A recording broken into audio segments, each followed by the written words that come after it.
Big story here. Nike this past week debuted another small format store they're calling Nike Live in Oregon this week. The store, according to Retail Dive, is located in Nike's birthplace of Eugene, Oregon, and will, quote, reflect the retailer's history in Eugene through store design, end quote, and will also feature several digital and convenience-focused services, including BOPIS and curbside pickup. Again, that's a quote. The report also mentions that the retailer said over the summer, this is huge, that it plans to open up over 200 small format stores like Nike Live. So here's the put us on the spot question this week. And it comes in two parts, the first of which has multiple questions.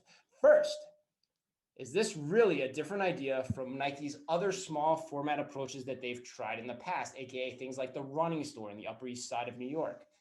Or are they just really marketing it differently around this community-focused halo? And how far can you really push these local ideas given that you have some pretty big global standards, especially when you start talking about store managers having Instagram accounts, local advertising, et cetera, et cetera. What do you guys make of this?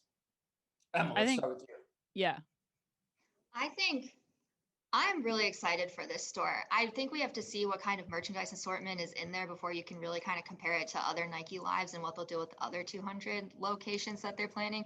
But like showing the history and it being in Oregon, and they're even selling like University of Oregon merchandise, which is awesome because Nike has been or sponsoring or whatever you do for collegiate athletic wear.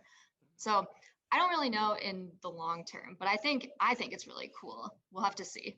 You think there's something to this angle? Anne, what do you think? Absolutely. I mean, I think number one, Nike's uniquely positioned as a brand to be able to execute on this. So not every brand is going to be able to do this, but I do think that Nike has the cachet that they can go into a community like this.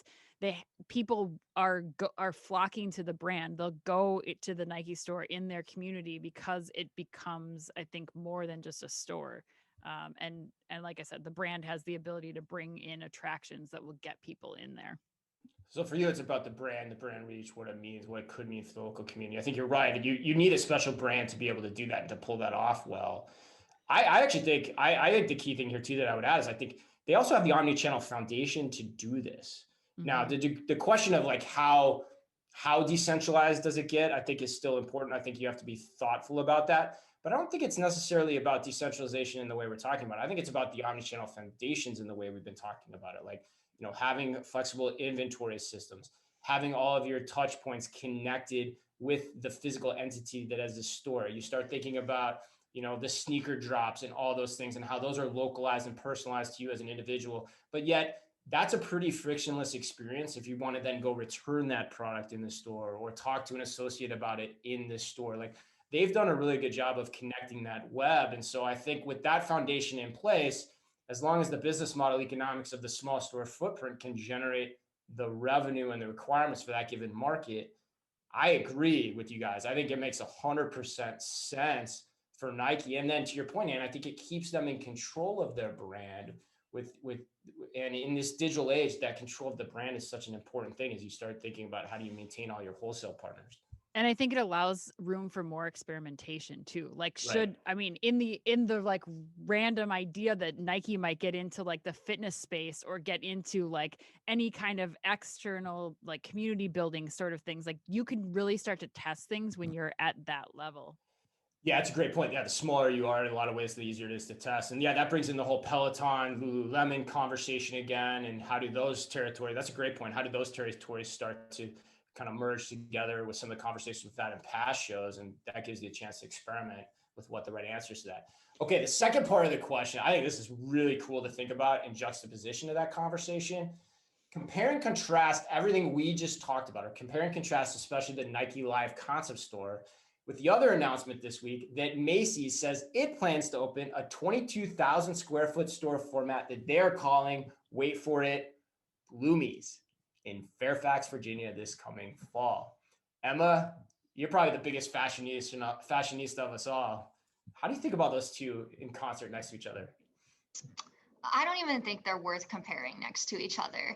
I mean, the only thing I'm excited about with the Bloomies is I think their choice of location is a good one. I've never been a big fan of like their Macy's own kind of work in Texas, but I think the Virginia one's actually a good place to try this out. But they're just not even comparable. Nike has so much brand power. Bloomingdale's, I didn't even know that was based in the US. I didn't like, so that's kind of my take on it. That Macy's was involved in that. That's funny. Anne, what do you think? I think that the key thing that's missing here is you look at the market at Macy's concept, you look at Bloomie's, like nothing's fundamentally changing about that store and how it's operating. It's still a department store with a smaller footprint and a smaller subset of product. Nike is actually deploying new technology. They're experimenting again with brand new types of ways to do retail and make this a true experience or a destination for the customers. And again, it's tied to the brand and the brand's ability to bring people in that Macy's and Bloomingdale's just they're not going to have. Yeah, and that's what I wanted to ask you guys in relation to this question is like this is where I start to wonder if this whole like you want local fashion or things localized to the environment, like to the community, like how much is really there to that? So like you're taking Bloomingdale's, you're scaling it down the size of the box. You probably have some of the same products. You're putting them in like probably more densely packed locations, right? Where there's more people around them, right? You try to get more people access to this versus having to go to a mall.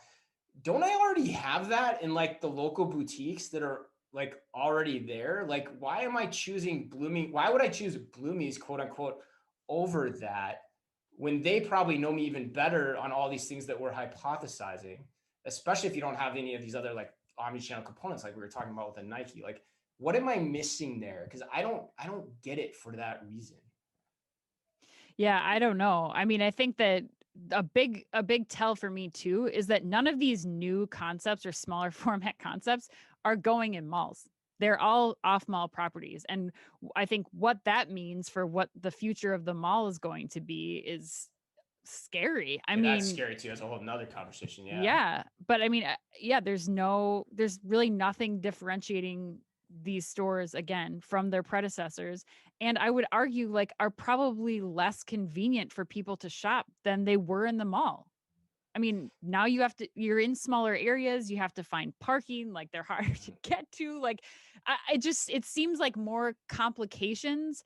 Right. But And do you I want don't know. upscale branded luxury like that? You know, like branded department store luxury like that? That's the part I can't, as a consumer, do. Is that what people want? Like, I can't get my head around that. I'm a last word on this. What do you think? I That's a good point. I think that that's actually really important because that's not where I'm going for my luxury stuff. And I think it's only those really loyal kind of department store people who are withering away that care about this.